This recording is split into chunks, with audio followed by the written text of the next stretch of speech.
Hola, muy buenas queridos y queridas estudiantes, ¿cómo están? Vamos hoy día a ver lo que tiene que ver con calidad de imagen en resonancia magnética. Esta área es muy importante, principalmente para todo lo que tiene que ver con la obtención de la imagen y todos los parámetros que influyen en la representación imagenológica de cierta estructura anatómica. Yo creo que es una de las clases más importantes porque básicamente esto es lo que refleja lo que hacemos diariamente en los equipos de resonancia magnética. Imaginemos entonces que tenemos una persona que está en un proceso de generar su propio fanpage, se sacó su OnlyFans y ella utiliza una foto para poder obtener más seguidores. Lógicamente, si uno pensara cuál foto utilizaría, uno podría suponer que la que tiene mayor filtro, la que corrige mayor imperfección y detalle, podría ser mejor utilizada para poder ganar seguidores. Pero ¿qué pasaría si efectivamente uno de los seguidores es un dermatólogo y le dice, oye, ¿sabes qué? Veo una mancha en tu cara y me gustaría saber si efectivamente esas manchas corresponden a un proceso patológico o no. Entonces ahí uno diría, no, para eso sería mejor una imagen en la cual reflejara mejor el detalle, más que simplemente que se viera bonita la foto. Entonces, si nos damos cuenta, la calidad de imagen es un elemento que está determinado específicamente por la percepción del observador. Por lo tanto, la calidad de imagen va a estar relacionada exclusivamente con el rol que tenga la imagen para un diagnóstico determinado. Entonces, ¿qué es una imagen de resonancia magnética? Corresponde a una representación fidedigna de una estructura anatómica en una imagen. O sea, con qué tanta exactitud se puede reproducir una imagen de una estructura o un tejido determinado. Entonces, como vimos, esta representación va a tener una funcionalidad. Para el caso de un fanpage como OnlyFans, sería mejor tener la imagen con filtro, pero para obtener un diagnóstico médico o para poder observar mejor en detalle ciertas características como las arrugas o manchas, sería mejor esta imagen sin filtro. Entonces la calidad de imagen en resonancia está determinado por ciertos elementos que nosotros vamos a definir como criterios de calidad de imagen y que en conjunto van a formar la imagen en resonancia magnética. Y estas son la resolución, el contraste, la relación señal-ruido, el tiempo de adquisición y la presencia de artefactos. El primero de ellos es resolución, que básicamente lo que habla es la nitidez de la imagen o el detalle de la imagen. Recordemos que las imágenes de resonancia magnética son imágenes digitales, por lo tanto su unidad mínima de representación imagenológica es el píxel. Y el píxel corresponde básicamente a la representación de intensidades de señal en función de una posición determinada del espacio. Por ejemplo, ¿cómo podemos representar el concepto de resolución o nitidez? Tenemos la imagen de este animal en la cual tenemos una representación con todas las características de detalle de los bordes y morfología. Fíjense que podemos ver toda la morfología de los pelos y la forma que tiene la nariz. Ahora, nosotros lo podemos ver esto porque de alguna manera la imagen, el conjunto de píxeles que forma la imagen, a nuestra percepción nos permite formar una estructura. Entonces, ¿pero qué sucedería si yo, por ejemplo, lo dividiera en píxeles más grandes? Desde el punto de vista visual, este píxel tendría que tener una representación de la sumatoria de todas las intensidades de señal. Por lo tanto, el promedio sería un café. Claro. Por ejemplo, en este caso, la sumatoria de todos los colores daría un color gris. Pero nosotros no estamos viendo ninguna imagen. Nosotros lo que estamos viendo es simplemente una distribución de píxeles en colores sin representación de una forma determinada. ¿Qué pasaría si yo disminuyera el tamaño del píxel? Fíjense de que ahora la representación aún sigue siendo como un mapa de colores que no tiene ninguna forma, pero ya de a poco se va acercando a la imagen original. Si seguimos achicando el píxel, fíjense que ya comienza a demarcarse ciertos detalles, como ya podemos determinar la ubicación espacial de lo que es la nariz, las formas del ojo, pero todavía no podemos definir claramente cómo es. Nosotros intuimos que sea es, pero realmente todavía no lo podemos ver claramente. Y a medida que vamos disminuyendo el tamaño del píxel, obsérvese de que ya comienza a verse de mejor manera las estructuras del mono y de esa manera podemos lograr una mejor representación de la estructura. Entonces, básicamente, la resolución es la capacidad que tiene una imagen de mostrar detalles de bordes claros y precisos de una estructura. Por lo tanto, esto va a estar determinado básicamente del píxel. Pero como sabemos que el píxel corresponde a la representación de una cara del voxel, la unidad mínima para medir la resolución es el tamaño del voxel. Y el tamaño del voxel está formado por varios elementos. El primero es el grosor del corte. El segundo es el tamaño del píxel, y el tamaño del píxel está relacionado con el tamaño de la matriz y con el tamaño del FOV. Entonces, la unidad mínima es el voxel, es de donde proviene la señal. Y el voxel tiene distintas caras. Tiene una cara que está determinada por el área del píxel y una profundidad que está determinada por el grosor del corte. La sumatoria de todos estos voxeles dará como una representación a una imagen bidimensional. Y fíjense que la resolución o la capacidad de poder discriminar estructuras va a estar determinada no solamente por su intensidad, sino que también por la cantidad de píxeles que tenga la imagen. Fíjense en esta imagen en donde tenemos un píxel pequeño, en donde podemos ver la diferencia entre lo que es el cuerpo calloso y lo que es el resto del parénquima, o poder ver la diferencia entre sustancia gris y sustancia blanca. A medida que nosotros vamos aumentando el tamaño del píxel, fíjense que comienza a perderse esa capacidad de definir los bordes de la estructura. Entonces, el píxel está relacionado con la resolución. Mientras más pequeño es el píxel, mejor es la resolución o más alta es la resolución. En cambio, mientras más grande es el píxel, más baja es la resolución. Entonces, cuando nosotros seleccionamos un campo de visión, este campo de visión va a tener una profundidad que va a representar el grosor del corte y también va a estar formado por un conjunto de cuadrados que nosotros los vamos a definir como píxeles. Entonces, para poder definir una imagen tenemos que tener claros ciertos elementos. El primero, que es el campo de visión, el FOV, que es un área métrica que se mide en centímetros o en milímetros y que define cuánto es el área que nosotros vamos a visualizar de una imagen. Por ejemplo, en esta resonancia de tórax, en la que nosotros podemos abarcar un rango de 500 por 500 o 400 por 400 milímetros, tanto en la dirección de las fases como en la dirección de las frecuencias. Aquí tenemos ejemplos, por ejemplo, de un FOV pequeño, un FOV ajustado a la estructura y un FOV grande. ¿Cómo sucede esto en el espacio K? Recordemos que el espacio K está íntimamente relacionado con la resolución tanto en el número de píxeles como en el tamaño del FOV, y podemos ver dos imágenes en las cuales observamos un FOV de un tamaño grande y un FOV de un tamaño pequeño, y que tienen el mismo tamaño de píxel. Y esto en el espacio K se representaría en donde, fíjense que el intervalo de frecuencias es más pequeño, y como es inverso al FOV, significaría que tenemos un FOV grande. Mientras mayor es el intervalo de frecuencia, más pequeño es el FOV. Pero también observamos de que el número de líneas es más pequeño. Por lo tanto, lo que logramos fue disminuir el tamaño del FOV y también disminuir paralelamente la matriz de la imagen, manteniendo el mismo tamaño de píxel. Entonces, ¿qué es lo que hicimos? Básicamente achicar el FOV, manteniendo la misma resolución. Entonces fíjense que aquí tenemos nuevamente el espacio K ahora distribuido con frecuencias espaciales, en donde tenemos una imagen de espacio K con un conjunto de frecuencias espaciales con intervalos de frecuencia, y nos da una imagen resultante. Y lo que nosotros hicimos acá fue aumentar los intervalos de frecuencia, lo que nos va a provocar de que el campo de visión o el FOV se achique, y también paralelamente lo que hicimos fue disminuir el número de frecuencias espaciales para que se mantuviera la misma resolución.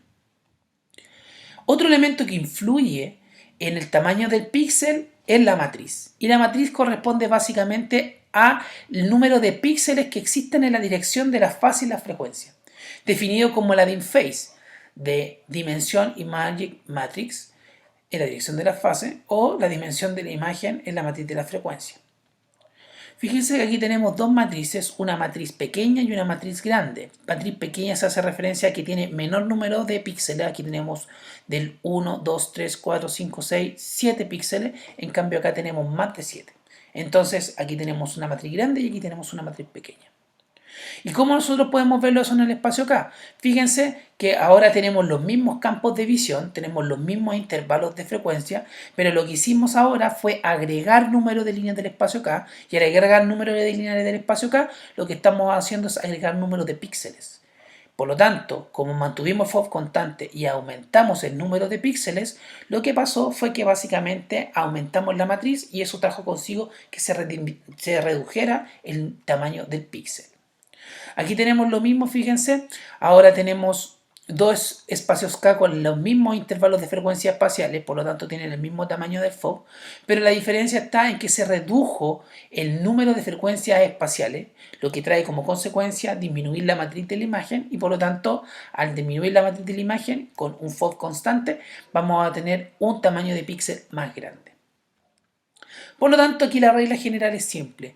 El tamaño del píxel es directamente proporcional al tamaño del campo de visión e inversamente proporcional al tamaño de la matriz. Mientras mayor es el campo de visión, mayor es el tamaño del píxel y mientras mayor es la matriz, menor es el tamaño del píxel. En resumen, el tamaño del voxel, la unidad mínima de la imagen, depende de dos elementos, el grosor de corte y el tamaño del píxel. Por otro lado, el tamaño del píxel, que es la unidad mínima de la representación de la imagen bidimensional, va a estar dependiendo del tamaño del FOV y del tamaño de la matriz. Aquí observamos, en este ejemplo, cómo en un FOV constante, al aumentar la matriz, el píxel comienza a verse más pequeño y nosotros podemos ver mayor definición de la imagen. También podemos ver que podemos achicar el campo de visión y fíjense que cuando vamos disminuyendo la matriz comienza a perderse la definición de los bordes.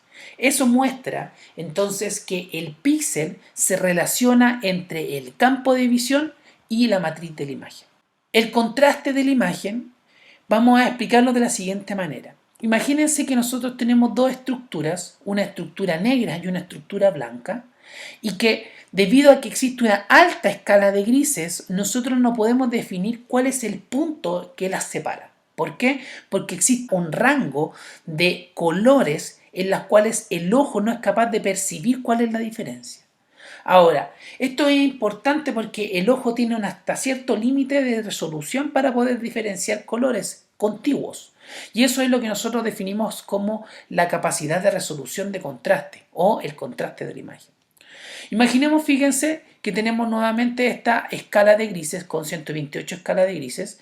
Entonces, fíjense que el contraste o la capacidad diferencial entre el blanco y el negro se ven alejados los extremos. Si yo voy achicando la escala de grises, fíjense que comienzan a notarse las diferencias entre los distintos rangos. Y mientras menor es la escala de grises, más fácil es diferenciar entre un punto y otro punto. Por lo tanto, lo que yo quiero que quede claro es que básicamente la resolución de contraste depende de la escala de grises. Mientras mayor es mientras más amplio es el rango de niveles de grises, menor es el contraste, y mientras menor es el rango de escala de grises, más alto es el contraste. En este ejemplo observamos una casa en la pradera en donde tenemos 128 escalas de grises y fíjense que como tenemos una amplia gama de grises, tenemos un bajo contraste entre las distintas estructuras. Tenemos mayor detalle, pero tenemos bajo contraste en diferenciar, por ejemplo, entre los niveles de las tablas que forman la casa o, por ejemplo, de diferenciar qué es nube y qué es cielo. A medida que vamos bajando la escala de grises, fíjense que comenzamos a ver estas diferencias y se comienza a notar más cuando es blanco y cuando es negro. Hasta llegar al punto cuando la escala de gris es binarizada, en donde lo que es negro y lo que es blanco y no hay más colores. Aquí, donde la escala de grises es baja, obtenemos un alto contraste. Entonces, mientras mayor es la escala de grises, menor es el contraste, y mientras más baja es la escala de grises, más alto es el contraste. El contraste entonces de una imagen se define como la capacidad de poder diferenciar dos áreas adyacentes que desde el punto de vista del ojo es capaz de diferenciarse por su escala de colores. Y esto nosotros podemos diferenciarla porque tenemos un lugar donde se ve blanco y un lugar que se ve negro. Si nosotros tenemos la posibilidad de diferenciar eso, tenemos un alto contraste. Entonces el contraste en la imagen en resonancia magnética va a depender de distintos elementos. Primero va a depender del tiempo de repetición y del tiempo de eco. Recordemos que tanto en la secuencia spin-eco como en la secuencia gradiente, la potenciación de la imagen en densidad protónica T2 o T1 va a depender del tiempo de repetición y el tiempo de eco.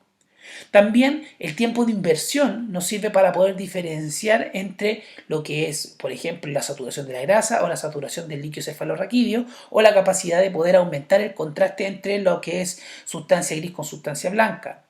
El ángulo de inclinación también nos influye en la potenciación, específicamente en lo que son las secuencias gradientes, en donde más cercano a 90, más posibilidades de potenciación de T1 tenemos, y mientras menor el ángulo de inclinación, más posibilidades de T2 tenemos. También influyen los factores turbos, influyen también las características intrínsecas de los materiales como su T2, su T1, la densidad de protones e incluso hasta su difusión. Entonces fíjense que aquí tenemos el contraste de una imagen para la misma estructura, una resonancia de cerebro en distintas potenciaciones, en donde en la primera potenciación logramos mediante la manipulación de un TR y el TE que el líquido brille por sobre otra estructura, y en el T1 podemos lograr de que ese líquido se vea hipointenso. Podemos ver entonces que también podemos diferenciar entre sustancia gris y sustancia blanca. En el T2 lo que es sustancia gris se va a ver hiperintensa con respecto a la sustancia blanca, en cambio en el T1 eso se va a ver invertido. Y también podemos anular la señal del líquido cefalorraquídeo de la potenciación T2 mediante la aplicación de un tiempo de inversión utilizando las estrategias de preparación tisular. Eso no solamente en las secuencias clásicas, también podemos verlos, por ejemplo, en las secuencias especiales como las de difusión, en donde podemos, mediante las técnicas de difusión en B alto y los mapas ADC, encontrar áreas de infartaciones. Tenemos, por ejemplo, secuencias que debido a su alto contraste por fenómenos como la susceptibilidad magnética, tienen mayor capacidad de poder diferenciar entre sangre y agua. Tenemos, por ejemplo, la diferencia de la potenciación T1, en este caso tenemos un endometrioma, que es básicamente endometrio fuera de la cavidad uterina, y que por lo tanto, como sangran, se ven hiperintensa en T1 e hipointensa en T2, y sé que es T2 porque brilla el líquido de la vejiga y aquí se ve hipointenso. También podemos ver, por ejemplo, función del corazón. Fíjense, aquí tenemos una secuencia Truffis en el lado izquierdo y una secuencia de realce tardío que tienen funciones distintas. Uno es para ver morfología y otro es para ver, por ejemplo, acumulación de medios de contraste en tejido fibrótico. También podemos utilizar distintos elementos para, por ejemplo, ver vasos sanguíneos sin el medio de contraste y con el uso de medio de contraste. Podemos utilizar el contraste de la imagen, por ejemplo, para ver infiltración de grasa a nivel del hígado, utilizando las secuencias dentro y fuera de fase. Ahora, otro elemento importante de la calidad de la imagen es la señal ruido. La señal ruido corresponde a una relación que existe entre la cantidad de señal que llega a la antena con respecto al ruido del sistema que también llega a la antena. Recordemos de que la señal que proviene de un voxel corresponde básicamente a lo que es el vector de magnetización neto. Por lo tanto, la señal es proporcional al número de protones que se miden. Por otro lado, el ruido corresponde básicamente a señales de respuesta aleatoria que no corresponden a la señal que proviene del punto donde nosotros estamos midiendo. Como el ruido es inherente a cualquier señal, nosotros tenemos que, para optimizar una imagen, lograr una adecuada relación entre señal-ruido. Por lo tanto, si queremos una imagen óptima o una imagen de alta calidad, lo que debemos hacer es aumentar la relación señal-ruido. ¿Eso qué quiere decir? Mayor señal y menos ruido. En este esquema, por ejemplo, podemos ver cómo se relacionan. Fíjense que a medida que aumentamos la relación señal-ruido, lo que estamos haciendo es disminuir la influencia del ruido en una imagen. Miren, vamos a ir bajando lo que es la señal ruido y fíjense que se empiezan a ver puntitos y la imagen se empieza a ver como moteada, artefactuada, como que no se logra ver claramente los bordes de una imagen. Bueno, en este ejemplo lo que vamos a observar es una imagen sin ruido y una imagen con ruido. ¿Cómo sabemos que una imagen tiene ruido? Bueno, lo que tenemos que hacer es centrarnos en estructuras que no tienen intensidad de señales por ausencia de protones, como por ejemplo el aire, por ejemplo los tendones y ligamentos o por ejemplo la cortical ósea. Fíjense que en esta imagen lo que observamos es que aparecen distribuciones de intensidades medias y altas en estos lugares donde supuestamente no tendría que haber intensidad de señal porque no hay protones. Entonces vamos a ver estos puntitos blancos en lugares donde supuestamente no hay protones, que por ejemplo el aire, los tendones y ligamentos y la cortical. Entonces, ¿qué podemos decir de esto? De que mientras mayor exista una relación señal-ruido, más señal vamos a tener y menos ruido vamos a observar en la imagen. Y por otro lado, mientras menor es la relación señal-ruido, menos señal vamos a tener y más ruido en la imagen va a aparecer. Entonces la señal ruido depende de varios elementos. Primero, el número de protones que vaya a tener dentro de una muestra, o sea, la densidad de protones. La intensidad del campo magnético. Recuerden que mientras mayor es la intensidad del campo, mayor van a haber protones en el estado up. También el tamaño del voxel. ¿Por qué? Porque mientras mayor es el tamaño del voxel, más número de protones vamos a tener dentro de una muestra. El TR, el TI y el ángulo de inclinación, porque influyen en el vector de magnetización neto en los distintos tiempos. El ancho de banda de recepción, ¿ya?, que permite determinar cuáles son, indica cuáles son las frecuencias que pueden entrar a la muestra y por lo tanto de estas frecuencias pueden ser frecuencias que no corresponden a la señal y que puede ser ruido. También el número de veces que nosotros repetimos una secuencia para poder disminuir la sensación de ruido generada en la señal, que son el número de excitaciones. Y por último, la calidad y las características propias del elemento que toma la señal, en este caso la antena. El primero es el número de protones. Sabemos que si nosotros tenemos alto número de protones vamos a tener alta señal y en los lugares donde no hayan protones vamos a ver baja señal. ¿Y cómo sabemos eso? Porque existen regiones, por ejemplo anatómicas, que no poseen protones y que causan ausencia de señal.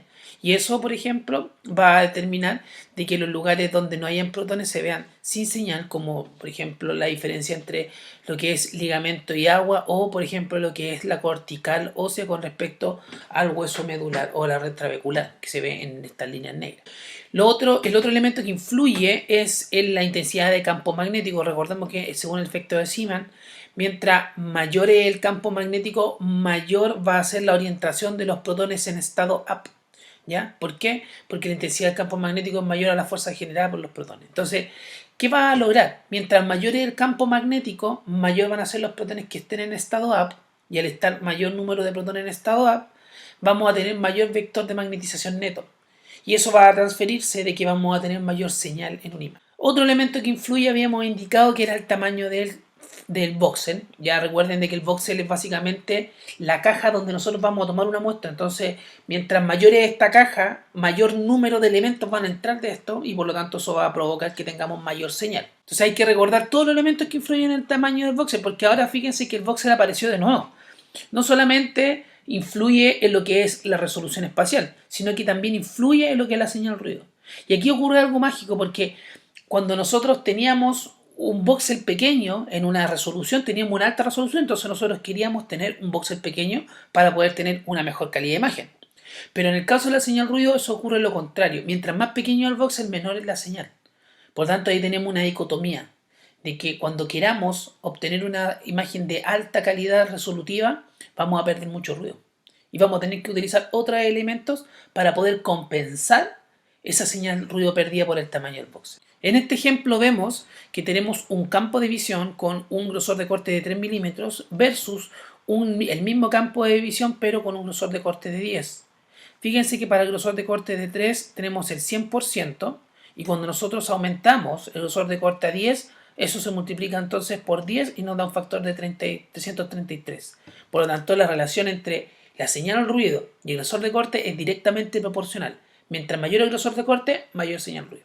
Ahora, ¿cómo influye el espesor de corte en una imagen? No solamente la señal ruido, porque aparte de mejorar la relación señal-ruido, tú al tener un grosor de corte más amplio podías abarcar mayor rango de estructura y eso lógicamente trae beneficios de que podemos disminuir los tiempos de adquisición.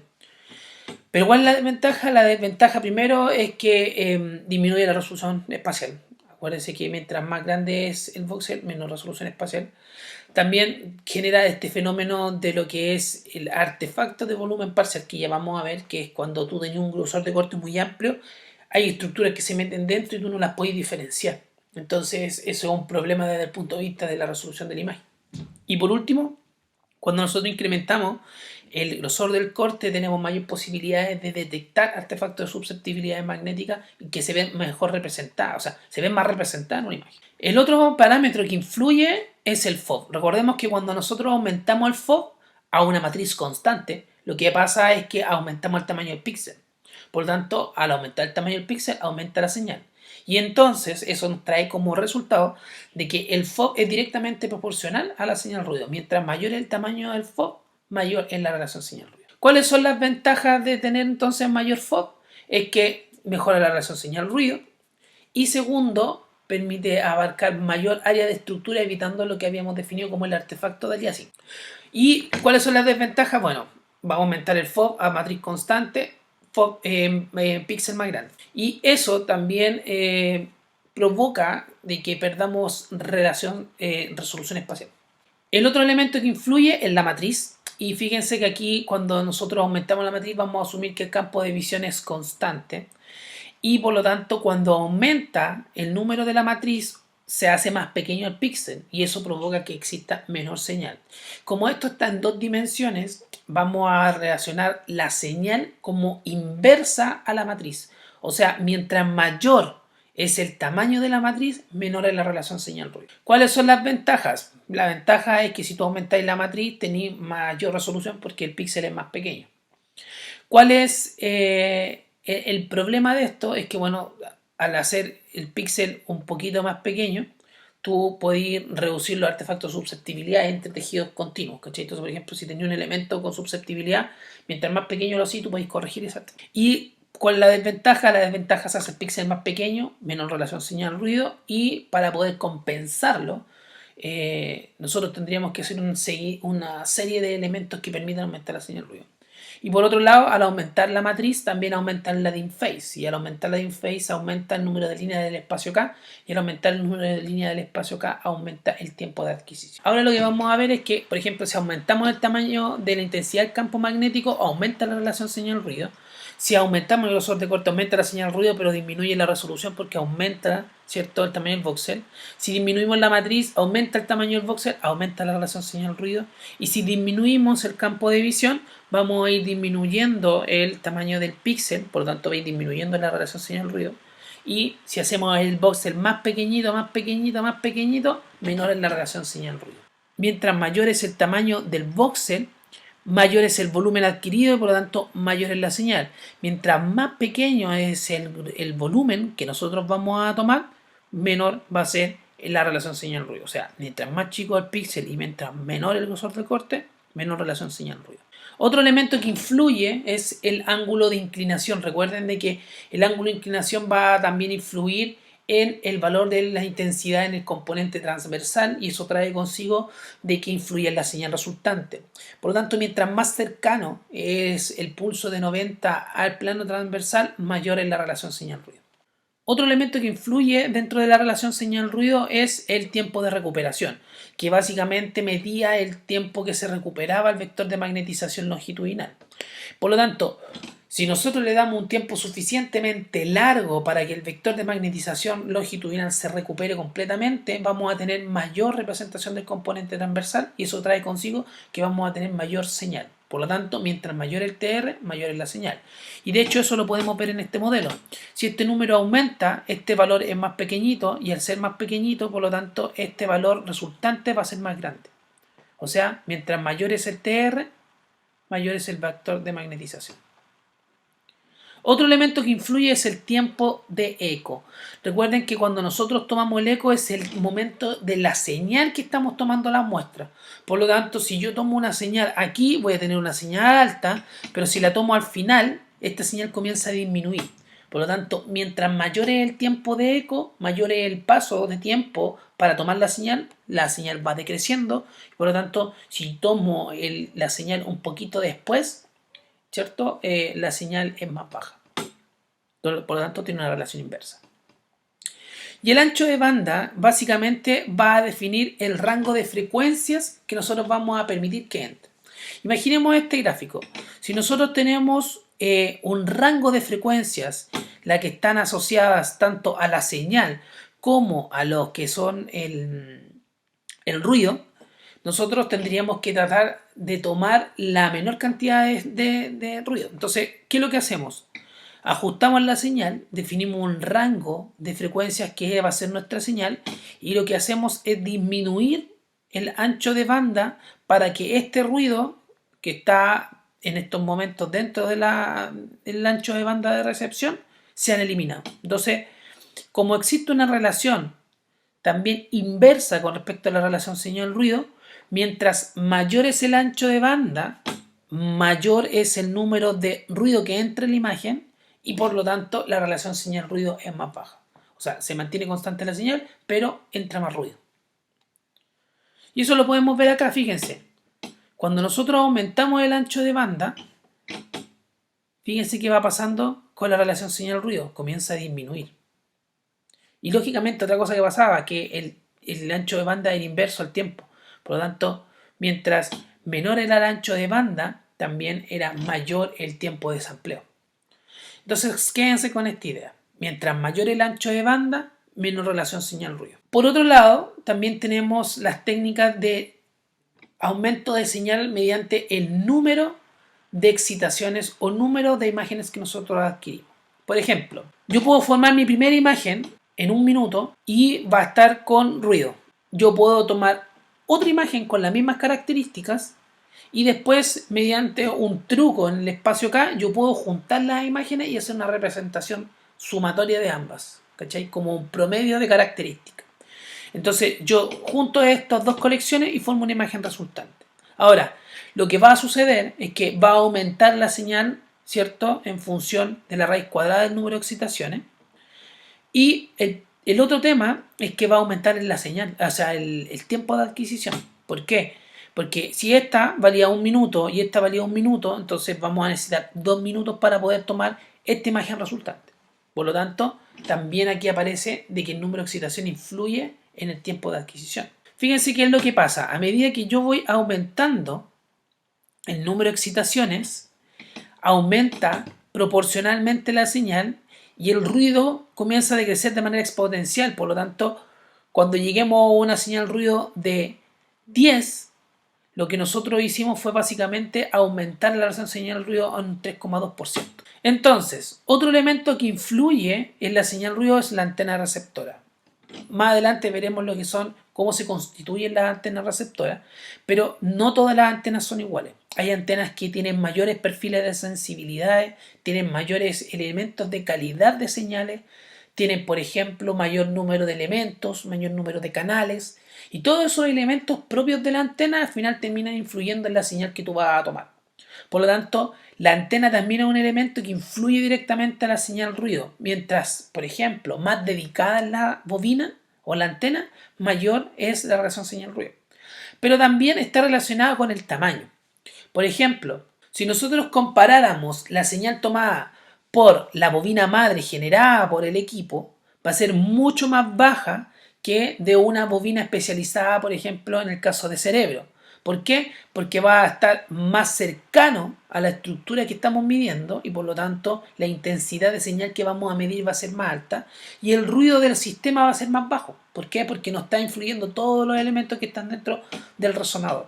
Por lo tanto, mientras más pequeño y dedicada es la bobina, mayor relación señal-ruido. Los tiempos de adquisición yo creo que es el elemento que más le importa en la práctica clínica a uno porque, por ejemplo, hay exámenes que no requieren más de 15 a 20 minutos para adquirirlo, por varias razones. Por un tema de que el paciente se te puede mover y eso genera artefactos de movimiento.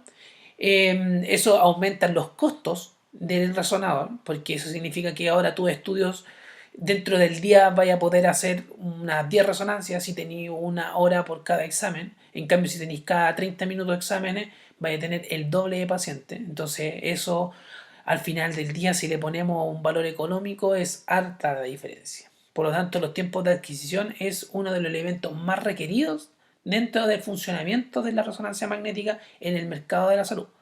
Bueno, el tiempo de adquisición influye desde ese punto de vista de lo que tiene que ver con los tiempos que duran los exámenes, pero también influye directamente en la calidad de imagen porque para poder obtener una calidad de imagen determinada, eso tiene un costo temporal, o sea, vale un tiempo. Entonces, si yo quiero reducir los tiempos, yo voy a tener que reducir otros parámetros de calidad. Por ejemplo, la relación señal-ruido, por ejemplo, la resolución de contraste o la resolución espacial. Entonces, es importante darse cuenta cuáles son los elementos que influyen directamente en el tiempo de adquisición para poder ganar tiempo.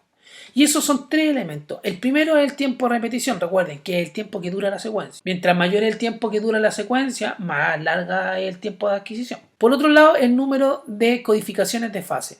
Recuerden de que eso va a definir el número de ecos que vamos a tomar. Por lo tanto, mientras mayor es el número de ecos, más veces vamos a tener que repetir el TR, porque necesitamos más ecos. Ahora, Acuérdense que la DIN-Phase también influye en lo que es la resolución espacial, influye en lo que es el tamaño del píxel. Y como influye en el tamaño del píxel, también va a influir en la relación señal-ruido. O sea, este parámetro, la DIN-Phase, influye en los tres elementos más importantes de la calidad de imagen. Y por último, el número de excitaciones influye en el tiempo, porque habíamos dicho de que mientras mayor era el número de excitaciones, mayor era el número de imágenes que teníamos que tomar, por lo tanto mayor era el tiempo. Y eso va a traer como consecuencia también de que existe una relación entre la señal ruido generada por las NECs y el tiempo de adquisición que influye en cuánto dura la secuencia. Ahora, en ejemplos particulares como la secuencia turbo-espineco, esto puede ir cambiando, porque recuerden de que tenemos factores turbo y esos factores turbo van a influir en el número de ecos que podemos tomar dentro del TR, por lo tanto es inverso al tiempo. Ahora, hay un tema con el factor turbo, porque si nosotros aumentáramos el factor turbo, también eso significa que aumenta el número de ecos dentro de un TR. Pero si llega a un punto en que el número de ecos supera el valor del TR, agregar un factor turbo va a traer como consecuencia aumentar el tiempo de repetición. Entonces va a llegar a algún momento en que como el factor turbo se relaciona con el TR, va a haber un límite de factores turbo. Porque desde ahí, desde ese límite, cuando tú aumentas un factor turbo, más que disminuir el tiempo, aumenta los tiempos de adquisición. ¿Ya? Otro elemento que influye es el factor PAD, que tiene que ver con los sistemas de adquisición en paralelo. Entonces, mientras mayor el número de PAD, menor el número de líneas que nosotros adquirimos por cada TR. Por lo tanto, es más rápida la adquisición. Entonces, ¿qué conclusión podemos sacar? Que básicamente la relación señal, lo que es calidad de imagen, está influido directamente por tres elementos que tenemos que ir regulando y moviendo las perillitas para que calce. ¿Por qué nos dimos cuenta de que si yo, por ejemplo, disminuyo el tamaño del píxel, la única forma de hacerlo es mediante el aumento de la matriz o disminución del campo de visión? Si yo aumento la matriz, voy a aumentar el tiempo de adquisición porque aumenta la DIN-Phase. Y ahí tengo un problema. Quiero mayor resolución, pero gasto tiempo. Pero ocurre otro problema. ¿Por qué? Porque hago más chico el píxel. Y al hacer más chico el píxel, yo tengo menor señal. Entonces ahora, aparte de aumentar el tiempo, yo tengo menor señal. Y ahí tengo que compensar. ¿Qué hago? Aumento una NEX. Y ahí eso me va a traer como consecuencia que aumente más el tiempo todavía. Entonces, este es el problema.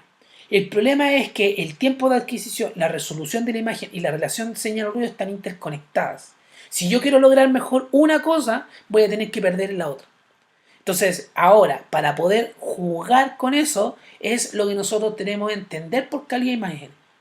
Y eso lo logramos mediante la percepción del radiólogo. O sea, usted va, se sienta y le dice al radiólogo: doctor, tengo la imagen A, la imagen B, la imagen C. La imagen A dura 2 minutos, la imagen 3 dura 4 minutos y la imagen 6 dura 8 minutos. Entonces, el doctor dice: mira, ¿sabes qué? Para poder emitir el diagnóstico que yo necesito, me basta con la imagen A. Entonces tú fijas esa secuencia y la guardas en 2 minutos. O ¿sabes qué? Esta secuencia es la más importante, por ejemplo, en el caso de próstata, que uno utiliza secuencias de alta resolución en T2, y para poder eso las secuencias pueden durar de entre 5 minutos hasta 10 minutos, dependiendo del tipo de resonancia. Y el doctor te dice: pucha, yo para poder hacer el diagnóstico bajo el criterio PIRAT necesito esa imagen. Entonces tú tienes que mover las perillitas para que obtenga la calidad de imagen, lamentablemente con el tiempo que va a tener que requerir para poder hacer esa secuencia. Entonces, esta parte es la parte más importante del tecnólogo. Saber los criterios de calidad de imagen influye en qué parámetros tú tienes que mover para poder obtener la imagen que el doctor quiere. Y eso es fundamental, porque esa es la labor que tiene el tecnólogo médico en resonancia magnética. Entonces, hagamos un cuadro de resumen. Fíjense que tenemos tres elementos que influyen en la calidad de imagen. Primero, el volumen del tamaño del voxel. ¿Ya? Acuérdense que mientras mayor era el tamaño del voxel, mayor era la relación señal-ruido. Por lo tanto, cualquier cambio que vean acá va a influir directamente en esto. ¿Ya? Ahora, también tenemos la relación señal-ruido, que no solamente influye el tamaño del voxel, sino está determinada por otros elementos, por las NECs, por el ancho de banda, etcétera, etcétera. Por lo tanto, cualquier elemento que influya en la señal-ruido, por ejemplo, la intensidad del campo magnético, el número de excitación, el ancho de banda, también va a influir acá. Y por último, elementos que influyen en la relación señal-ruido, como las NECs, el tamaño del voxel como la matriz van a influir en el tiempo de adquisición. Por lo tanto, todos se van a ir mezclando y vamos a ver cómo se va viendo esa diferencia. Fíjense, si yo aumento la intensidad del campo magnético, aumenta la relación señal-ruido. Si yo modifico el FOV al disminuirlo o al aumentarlo, influye tanto en el tamaño del voxel como en la relación señal-ruido. Si yo aumento la matriz, influye tanto en el tamaño del voxel, el tiempo de adquisición y en la relación señal-ruido. El grosor de corte influye en el tamaño del voxel y en la relación señal-ruido. El número de excitación influye en el tiempo y en la relación señal-ruido. Y el ancho de banda influye directamente en lo que es la relación señal-ruido. Entonces, esta es la clave. Conocer todos estos parámetros y cómo se relacionan con la relación señal-ruido para poder lograr una calidad de imagen óptima. Ahora vamos a ver más o menos cómo funciona esto en función de los parámetros seleccionados. Fíjense que tenemos un FOV, una matriz, el número de excitaciones, tiempo de adquisición, el tamaño del píxel y la relación señal-ruido. La imagen de referencia va a ser esta, en donde vamos a tener un FOV de 256 con una matriz de 256 por 256, entonces eso quiere decir que 256 dividido 256 es 1, por lo tanto vamos a tener un píxel en la dirección de la fase de 1 y en la frecuencia lo mismo va a ser 1, por lo tanto esta relación influye en esto, ¿ya? Entonces fíjense lo que vamos a hacer, vamos a irnos para arriba primero y fíjense que cuando yo aumento el número de adquisiciones al doble, el tamaño del píxel no cambia, pero sí cambia el tiempo de adquisición porque aumenta el tiempo de adquisición al doble. Y aumenta la relación señal-ruido al nivel de la raíz cuadrada del número de adquisiciones que se aumentó, en este caso 2. Y eso aumenta una relación señal-ruido de 1,41. Ahora, fíjense que yo voy a mantener el número de excitaciones constante, pero lo que voy a hacer es disminuir la matriz. Al disminuir la matriz, específicamente la codificación de fase, fíjense lo que sucede, 256 dividido 128 me va a dar un voxel de 2. Como reduje el número de codificaciones de fase a la mitad, el tiempo de adquisición se reduce a la mitad.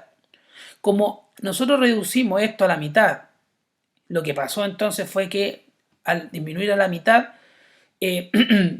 lo dividimos por la raíz cuadrada de 2, entonces 2 dividido la raíz cuadrada de 2 me da eso, y eso es lo mismo que la relación señal-ruido anterior. O sea, para el mismo elemento logramos la misma relación señal-ruido, pero la diferencia es que uno tiene menor resolución espacial que otra, pero a la vez es más rápida. Y en este caso nosotros tenemos mayor resolución espacial, pero tenemos tiempo de adquisición más largo. Entonces aquí nosotros tenemos que tomar la decisión cuál es la imagen que más nos importa. En este caso, por ejemplo, ya vamos a disminuir también la resolución de las frecuencias y fíjense que entonces esto daría un píxel de 2,2 y si ahora reduje esto a la mitad y esto a la mitad, va a ser básicamente 4 dividido raíz de 2, entonces eso es 2 raíz de 2 y eso significa que es esto al doble.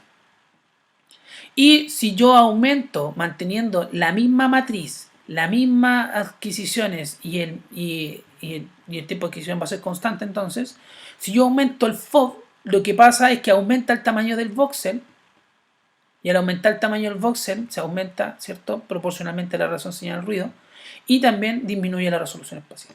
Y lo mismo para abajo.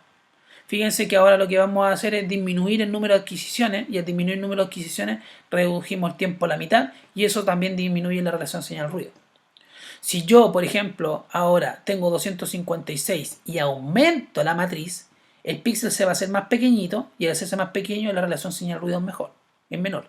Ahora se mantiene constante el tiempo de adquisición porque aumentamos la matriz, las frecuencias, pero las fases las dejamos abajo.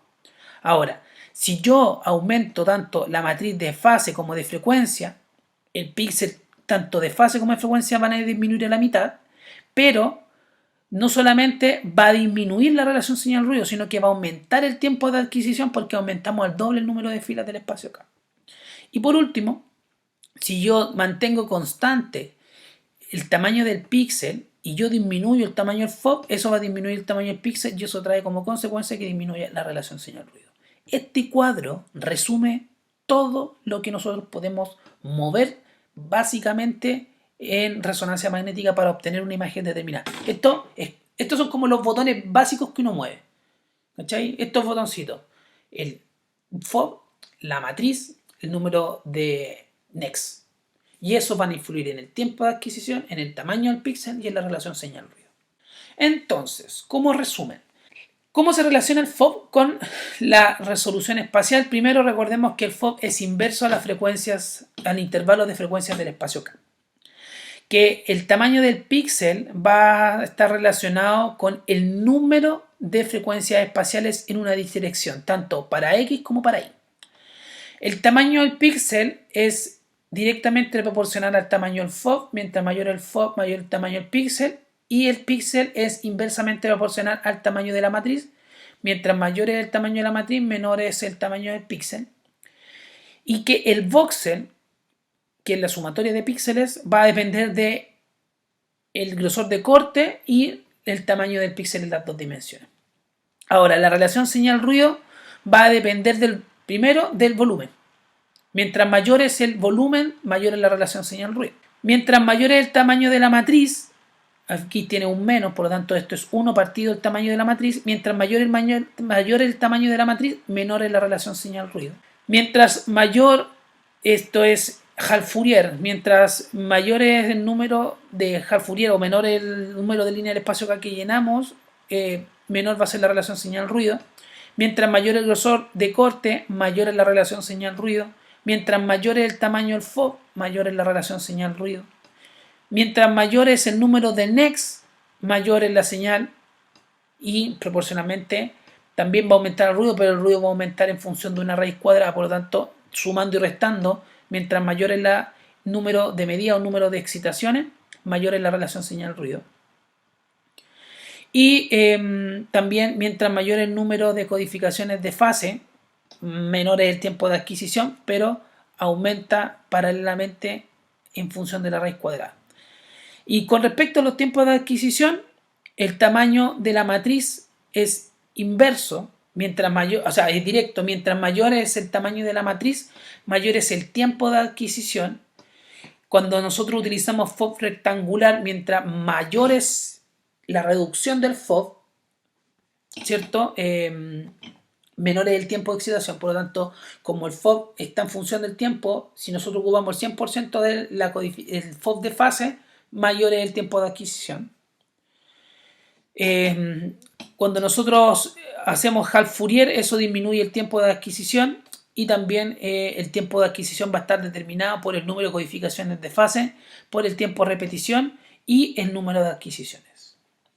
Entonces, ¿qué es lo que pasaría? Si yo aumento la matriz, el tiempo de adquisición aumenta, la resolución aumenta, pero la relación señal-ruido disminuye.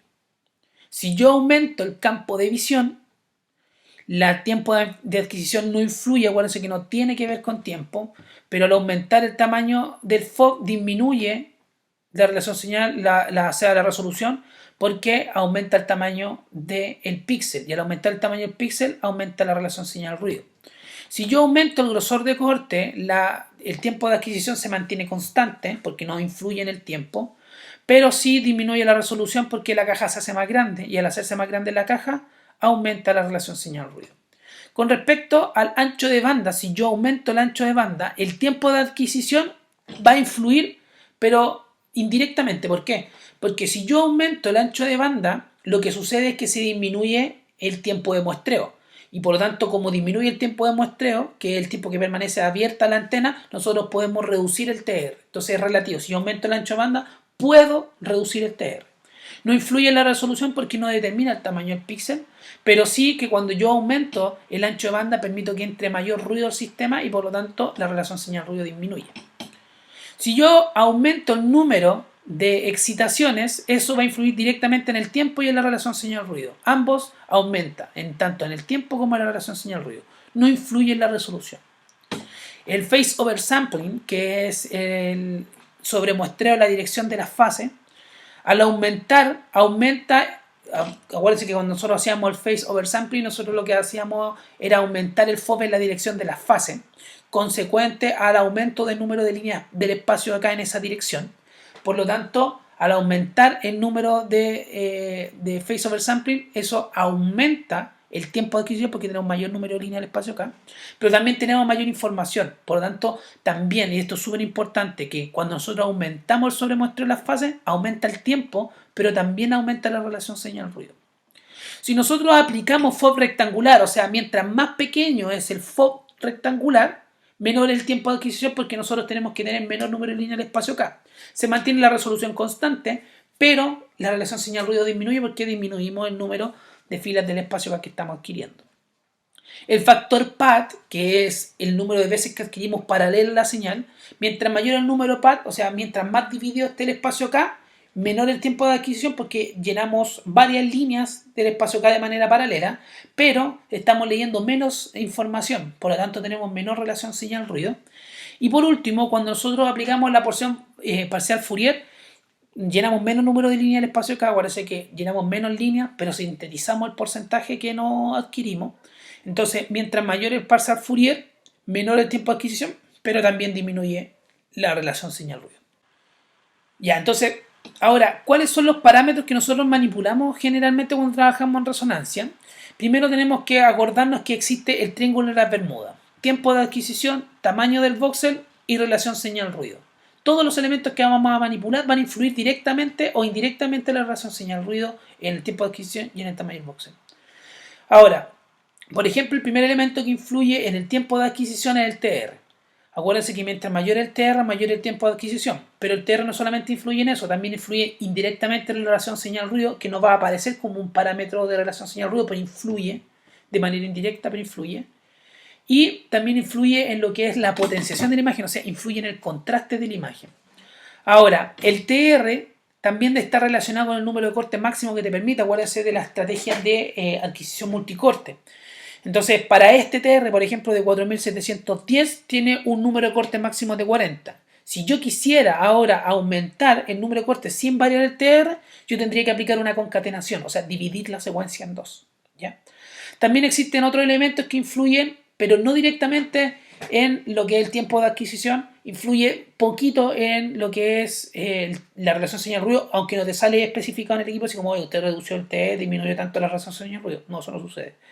Pero igual de indirectamente influye, porque mientras mayor es el eco, tiempo de eco, menor la relación señal-ruido. Y también influye la potenciación. Fíjense que aquí tenemos un T alto, entonces esto es con el TR alto, esto es un T2. Otro elemento que influye también en la calidad de imagen es el campo de visión. Recuerden que el campo de visión influye en dos elementos. Uno, en el tamaño del voxel, o sea, en la resolución, y también influye en la relación señal-ruido. Ahora, el FOV, acuérdense que se mide en milímetros. Y el FOV de referencia siempre es el de lectura porque está determinado por el valor de la gradiente de codificación de frecuencia junto con el ancho de banda. Y el FOV de fase se hace proporcional al tamaño del FOV de lectura. Otro elemento es la dirección de las fases. Acuérdense de que cuando nosotros tomamos una imagen, yo les decía, la dirección de las fases va en la fila, en el eje Y, y la dirección de la frecuencia en el eje X, pero en la vida real, cuando nosotros hacemos planificaciones, nosotros podemos cambiar esa dirección y podemos poner la dirección de la fase en X y la dirección de la frecuencia en Y. Entonces, esas direcciones las manipulamos nosotros porque algunas veces queremos evitar artefactos en una dirección o en otra. Entonces también es importante como parámetro para poder eliminar artefactos. También tenemos lo que es el sobremuestreo en la dirección de las fases, que es el oversampling para poder evitar el artefacto de aliasing y que era proporcional a dos elementos, al tiempo de adquisición porque aumenta el número de líneas del espacio acá y a la señal ruido. Mientras mayor es este parámetro, mayor es el tiempo y mayor es la señal ruido. El otro elemento que influye es el grosor de corte. Mientras mayor el grosor de corte, mayor es la relación señal-ruido porque el tamaño del voxel es más grande, pero tenemos la pérdida de que se generan, ¿cierto?, estos artefactos de volumen parcial y susceptibilidad magnética.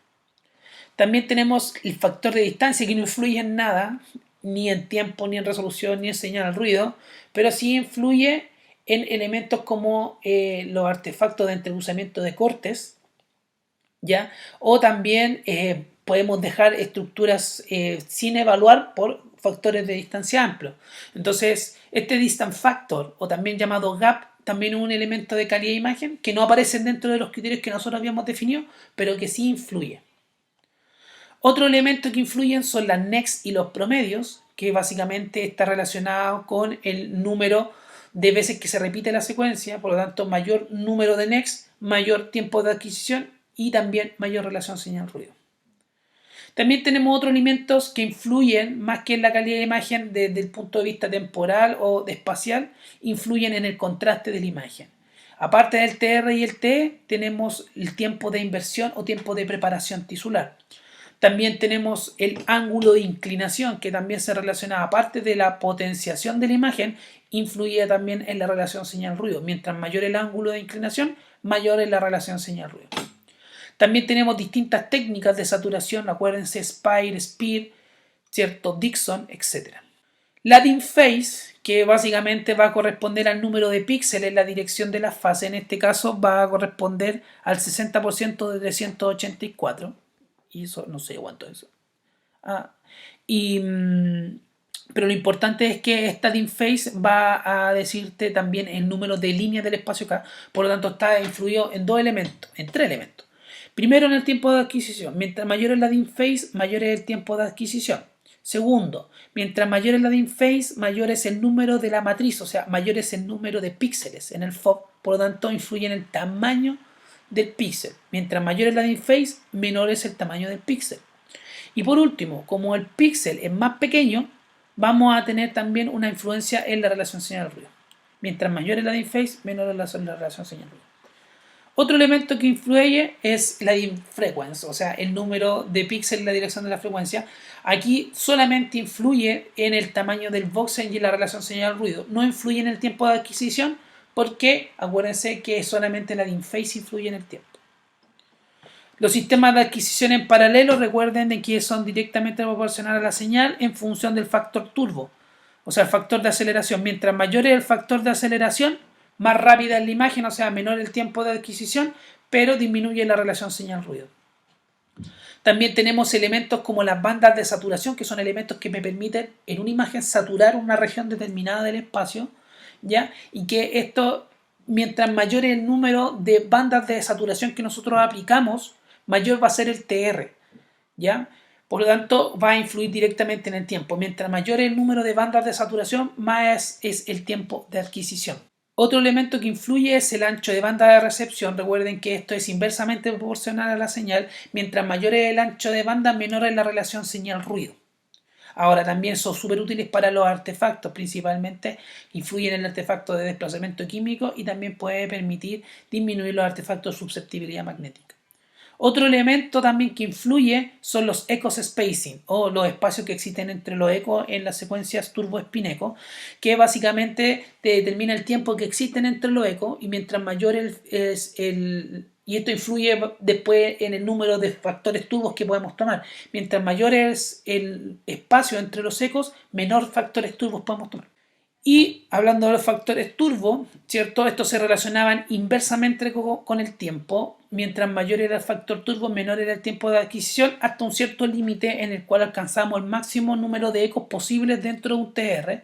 Y que cuando nosotros nos pasamos dentro de eso, nosotros teníamos que aumentar el TR y ahí el factor turbo se transformaba en un enemigo que en vez de disminuir los tiempos de adquisición, provocaban un aumento de los tiempos de adquisición.